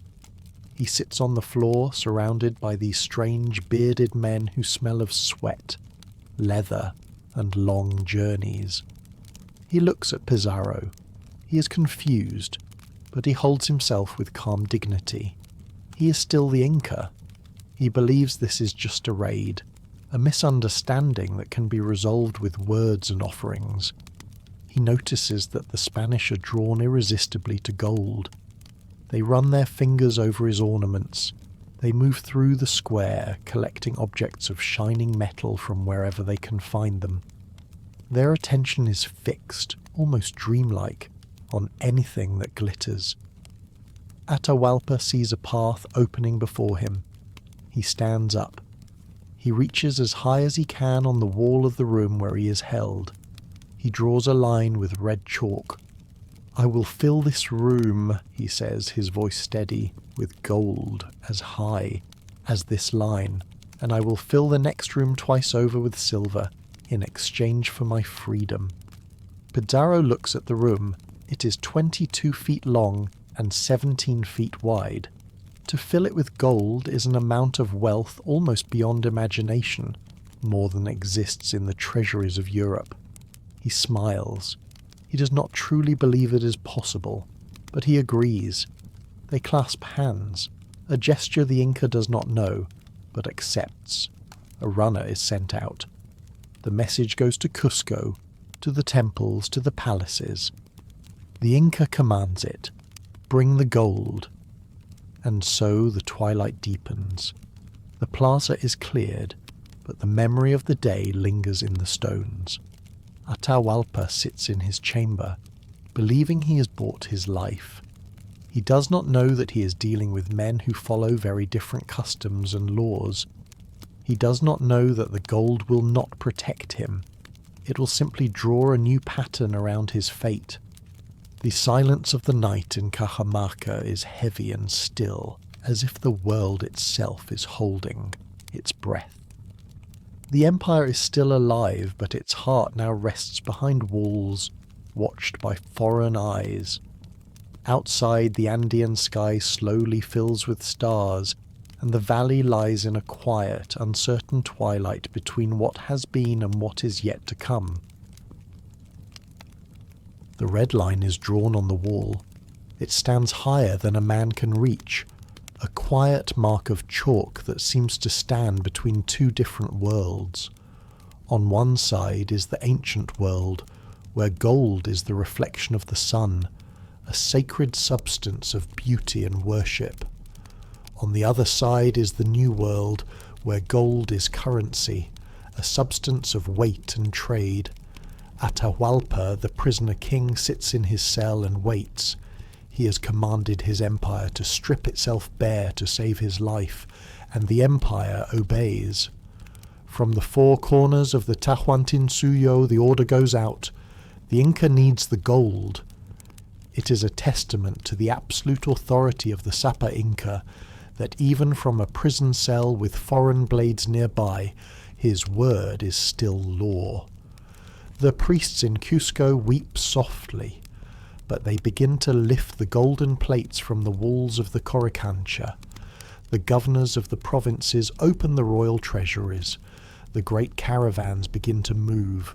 For months the road to Cajamarca is filled with a slow, steady procession.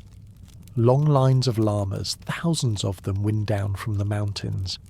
They are laden with heavy burdens wrapped in cloth.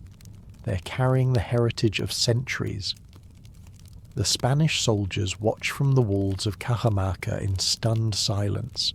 They have dreamed of this, prayed for this, fought for this, but the reality leaves them quiet. They watch as the porters enter the room, placing their loads on the stone floor. The pile begins to rise. It is a shimmering jumble of brilliance. There are heavy goblets, keros, embossed with scenes of ancient stories. There are idols of the gods with eyes of turquoise. There are life-size statues of women forged from solid silver. There are intricate necklaces that once rested on the chests of emperors. There are the great jars used to store the sacred chicha. But the most heartbreaking sight for the Andean world is the art of the Coricancha. The Spanish soldiers murmur with excitement when they see the 700 plates of gold that once lined the Temple of the Sun.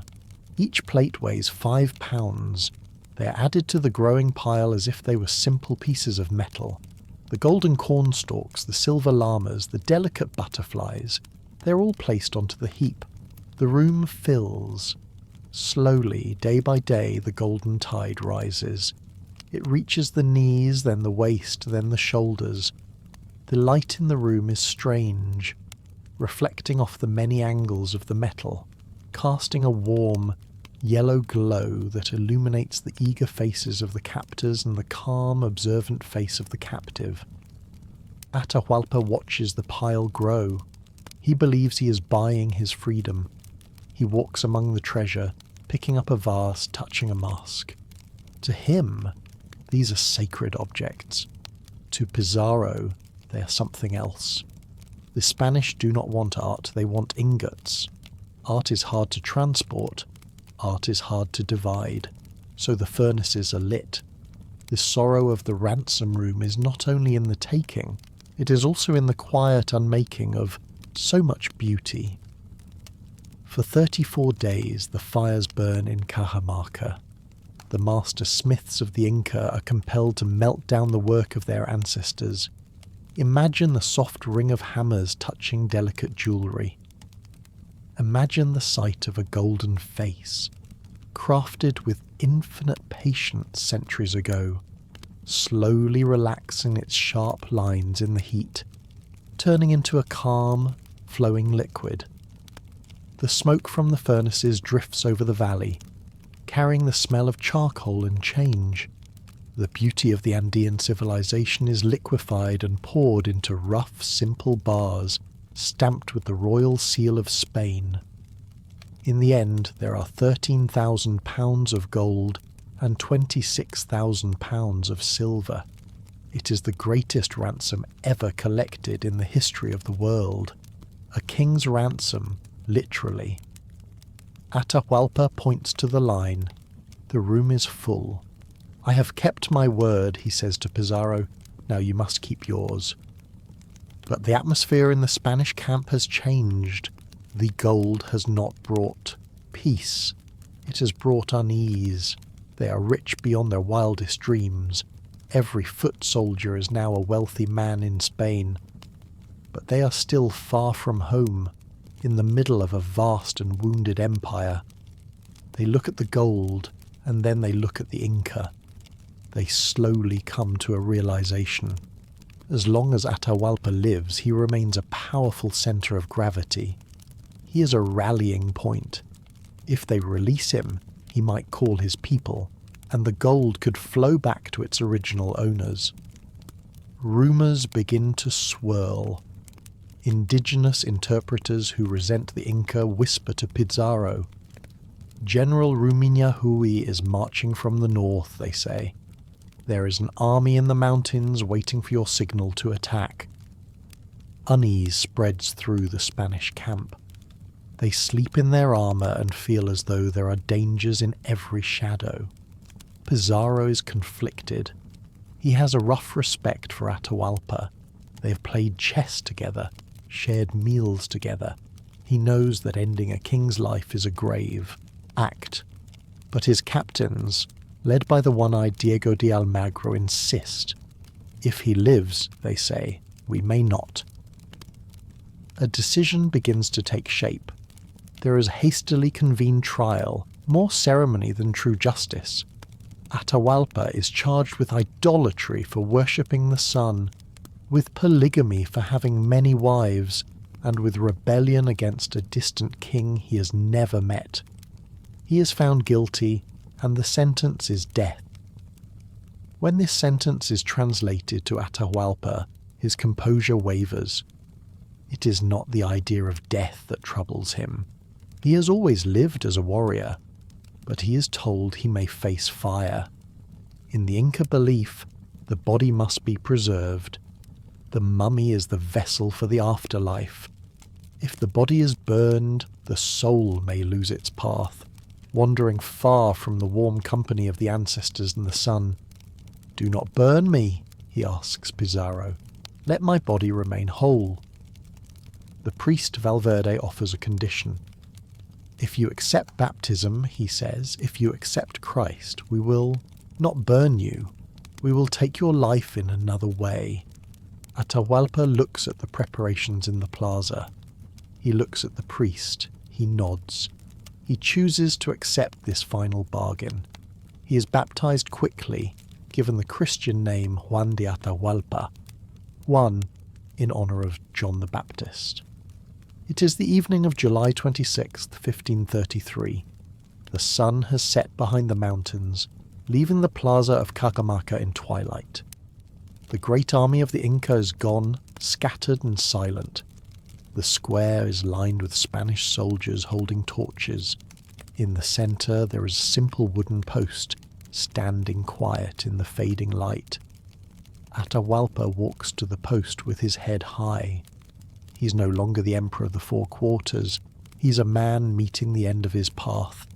He sits on a stool. An iron collar is placed gently around his neck, and slowly his breath begins to grow shallow and faint. The silence of that moment feels heavy enough to rest on every stone in the plaza. The Inca women, his wives, his sisters, begin to weep, their voices rising in a soft, trembling sound of grief. They try to move toward him, wanting to share his fate, but they are held back by the soldiers. Atahualpa closes his eyes. Perhaps he thinks of the snows of Quito. Perhaps he thinks of his father. Or perhaps he simply lets his thoughts grow quiet and waits for the darkness. In that quiet moment, his breath slips softly away, like a candle gently going out. The Sapa Inca, the son of the sun, is still. The silence that follows feels complete and unbroken. The torches flicker in the wind. Pizarro, the hardened soldier, looks at the body. Some say he pulls his hat low to hide a tear. But the tear changes nothing. The deed is done. They leave the body in the square through the night. The next day they grant him a Christian burial, but everyone can feel that something deeper has shifted. The Inca is gone. It is as if the guiding head of the empire has gently but decisively gone out of the world. In the days that follow, a strange unravelling begins. The discipline of the empire weakens, the meter labour stops, the runners stop running, the storehouses are opened by common hands. Without the Sapa Inca to hold the balance, the ordered rhythm of the world begins to loosen. The Pax Incaica, the peace that had held the Andes together, slowly fades into something new and uncertain. The gold in the ransom room is melted down, weighed and divided. It is loaded onto horses to be carried to the coast, to the ships, to Spain. It will fund wars in Europe. It will help to build cathedrals in Seville. It will swell the Spanish treasury in ways that later become difficult to control. But in the Andes, the room stands empty. The red line on the wall remains, a chalk mark witnessing the day when a civilization tried to save its king with all its treasures, and in the attempt lost both. The silence of the ransom room today is gentle but haunting. If you visit Cajamarca, the building still stands, the only Inca building left in the town. It is made of perfectly fitted stone. You can stand inside it. It feels cool, damp, and heavy. You can look up at the walls and imagine the glint of the gold, the smell of the smoke, and the voice of the man who believed that beauty could buy mercy from men who did not understand it. The gold is gone, but the emptiness remains. A quiet space where the heart of a continent once seemed to glow. The fire in the square of Cajamarca has long since cooled. The golden ransom has been carried softly away across the sea. To the historians of Europe, the Inca Empire ended in 1533 with the death of Atahualpa. But history is rarely so simple. Empires do not vanish in a day. They fade like the light of the setting sun, lingering gently in the shadows long after the source has slipped below the horizon. For the Inca, the sun did not set immediately. It moved east. It retreated from the high, cold peaks of the Andes and descended into the hot, steaming embrace of the jungle. We travel now to the Antisuyo, the eastern quarter of the empire. Here, the landscape undergoes a sudden, dramatic transformation. The grey granite and yellow grass of the highlands give way to a vertical wall of green. The air becomes heavy, thick with moisture, and the deep, sweet scent of orchids and damp earth.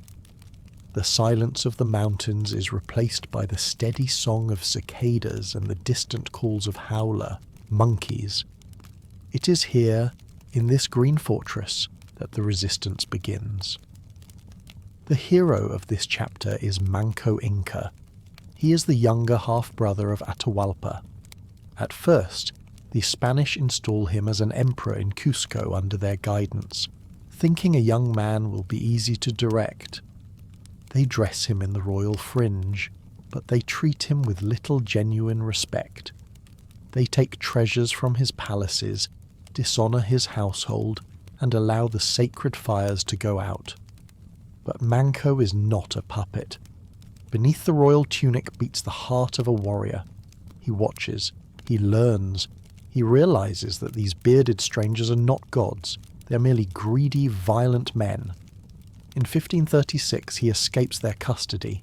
He gathers a vast army and lays siege to Cusco. For many months the city lives under constant strain and unrest. The Inca warriors, learning quickly, trap the Spanish in the very heart of the capital, but the Spanish have the cavalry, and the Inca have the planting season.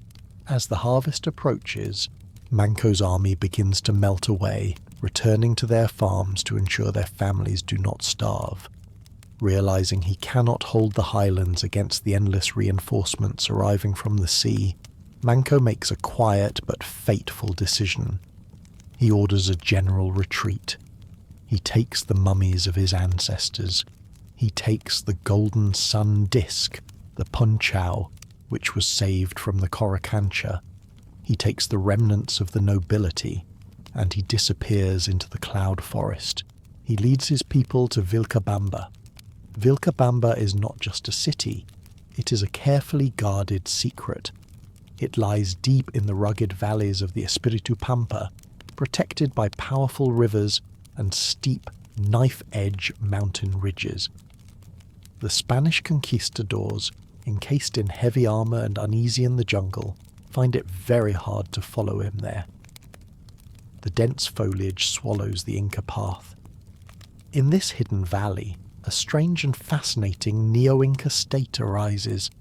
It is a twilight kingdom, a dreamlike blend of the old world and the new. Imagine walking through the streets of Vilcabamba. The buildings are built of stone in the classic Inca style, but the roofs are not thatched with grass. They're covered with Spanish-style clay tiles, fired in kilns hidden in the jungle. The warriors who patrol the perimeter do not just carry bronze clubs. Some of them are riding horses captured in battle. Some of them are cleaning Spanish muskets, learning the secrets of the gunpowder that destroyed their empire. For nearly 40 years this jungle kingdom survives. It is a thorn in the side of the Spanish viceroyalty.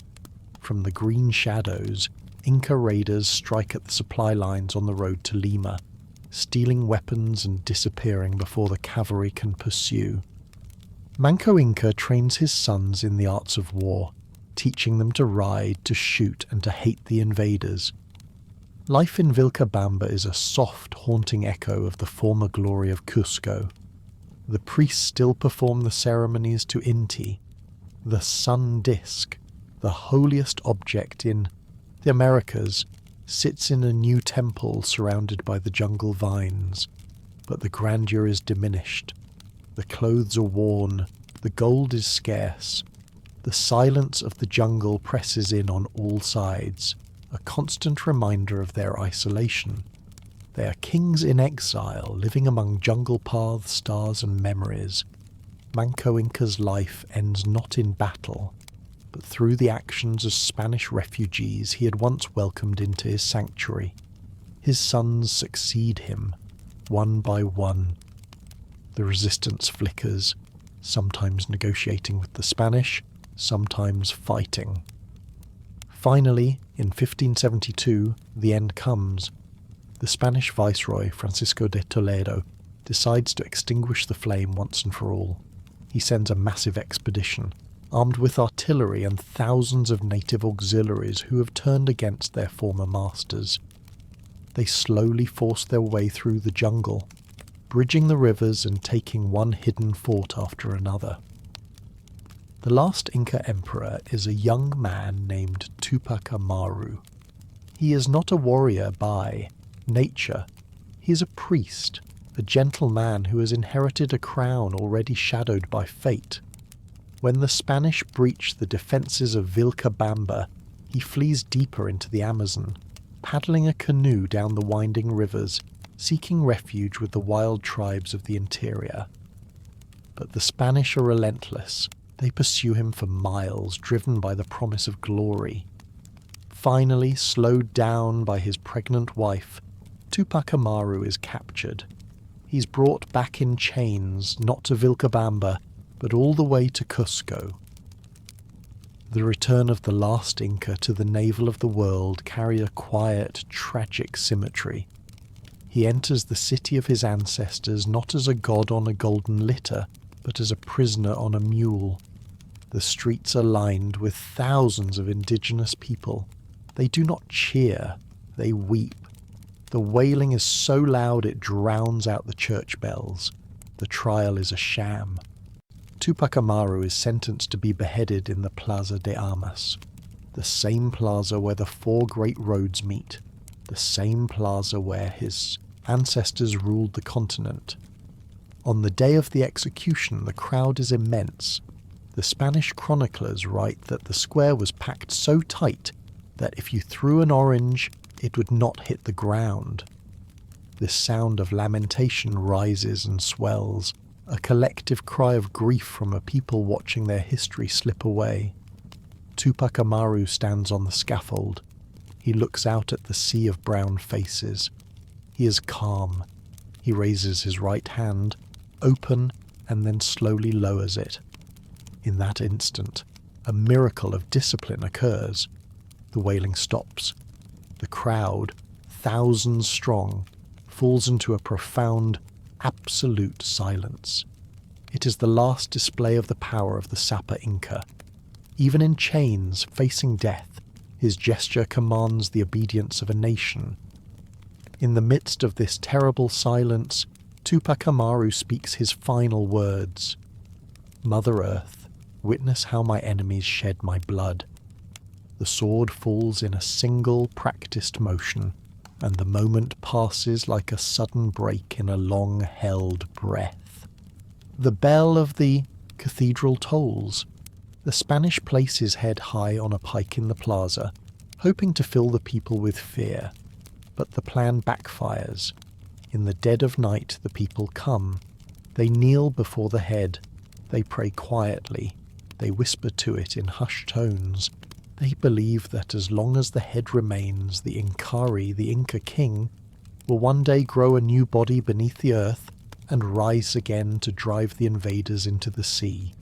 Fearing this martyr worship, the Spanish remove the head and bury it in secret. Back in the jungle, a slow, deep silence begins to reclaim Vilcabamba. The Spanish loot the city and then abandon it. They have no use for a stone city in the middle of nowhere. The jungle moves in fast. The vines wrap around the stone walls, crushing the tiles. The roots of great figs gently but steadily pry apart the masonry. The roads are covered in moss. For 300 years, Vilcabamba is forgotten. It becomes a myth. The lost city of the Incas. Explorers will search for it, confusing it with the legendary Paititi, the city of gold. But the real Vilcabamba sleeps under the canopy, its fires extinguished, its songs silenced. The open resistance is over. The dynasty of Manco Capac, which began in the freezing waters of Lake Titicaca, has ended in the blood of the Cusco Plaza and the green silence of the Amazon. And at last, the long day of the Inca sun seems to have slipped gently below the horizon. The fires of the conquest have long since cooled. The echoes of the battles have faded into the gentle whistle of the wind. We stand now in the present day, looking out over the vast, rugged spine of the Andes. The landscape is quiet. The great stone cities, Machu Picchu, Pisac, Ollantaytambo, still cling to the mountainsides, their grey walls weathered by 5 centuries of rain and sun. They are silent sentinels watching over a world that has changed beyond recognition. But as we walk through these ruins, touching the cold, perfect stones, a question lingers in the thin air. Did the Inca truly vanish? History tells us the empire fell quickly. It tells of the sickness that arrived before the swords, greatly diminishing the population. It tells of the steel armour that met the bronze clubs. It tells of a great division within the House of the Sun. In the span of a single human life, the largest empire in the southern hemisphere was dismantled. But look closer at the landscape. The stones are not just ruins, they are foundations. In the high villages of the Altiplano, where the clouds touch the thatched roofs, the language of the Inca, Quechua, is still spoken by millions of people. It is a soft, rhythmic language, full of sounds that mimic the wind in the grass and the water in the stream. When a farmer plants his potatoes today, he still pours a little chicha onto the ground, an offering to Pachamama, the Earth Mother. He still works the land in a naelu, a community collective, sharing the labour and the harvest just as his ancestors did. The Empire of the Sun did not disappear. It went underground. It retreated into the roots of the mountains. There is a powerful myth that survives in the Andes today, the myth of the Incari. The legend says that when the Spanish took the life of the last Inca, Tupac Amaru, and buried it, they could not have imagined the lasting impact. They planted a seed.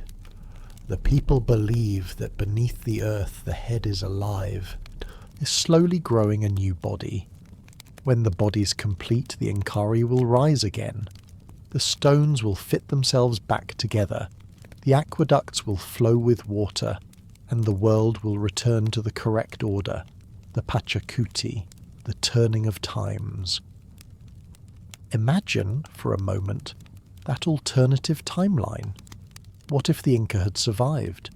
What if the sickness had not struck? What if Atahualpa had not underestimated the strangers? Picture a modern Andean state that continued to grow, a civilization that blended its ancient mastery of engineering with the tools of the wider world. Imagine the terraces of the sacred valley not as ruins, but as the base of skyscrapers made of perfect stone, earthquake-proof and harmonious with the mountains. Imagine a society where hunger is still illegal, where the technology of the quipu evolved into a unique form of computing, recording the stars and the seasons. It is a dream of a world where the connection between the human and the earth was never broken. Green empire of the clouds. But we do not need to dream to see the legacy. It's in the faces of the people you pass on the mountain paths. It is in the colourful textiles they weave, the patterns unchanged for 1,000 years. It is in the endurance of the stone walls in Cusco, which still support the colonial churches built on top of them. The Spanish buildings crumble and crack with every earthquake, but the Inca foundations hold firm, a silent, stony reminder of who really mastered this land. The Inca vanished into the mist, but the mist is what nourishes the Andes. They became the landscape. They became the silence that fills the valleys. And now, our journey to the roof of the world is ending. The sun is setting over the Cordillera, painting the snow-capped peaks in shades of violet and rose. The first stars are appearing in the southern sky. The Great Llama, the Southern Cross, the constellations that guided the shepherds and the kings. We leave the freezing waters of Lake Titicaca, where the golden star first sank into the earth. We leave the perfect walls of Cusco and the golden garden of the Coricancha. We leave the winding stone path of the Royal Road and the green staircases of the terraces. We leave the lonely peak of Machu Picchu floating in its sea of clouds. All these places, all these stories are fading now. They are gently becoming part of the night. The empire of the Inca was woven around the idea of balance. Aini. You give to the earth, and the earth gives to you. You give to the night, and the night gives you rest. As you lie here, feel that balance settling over you. Your body is heavy, like the stones of the fortress, grounded and secure. Your breathing is steady, like the water flowing through the canals. The air around you is cool and still, like the wind in the high passes. You have travelled far. You have witnessed the rise of a civilization from the water and its retreat into the jungle. You have seen the glint of gold and the strength of stone. But now the history book is closed. The quipu is rolled up. The fire is banked. The mountains embrace you like silent guardians, their presence blocking away the noise of the world. In their shadow, there is only peace. Let go of the day. Let go of the climbing.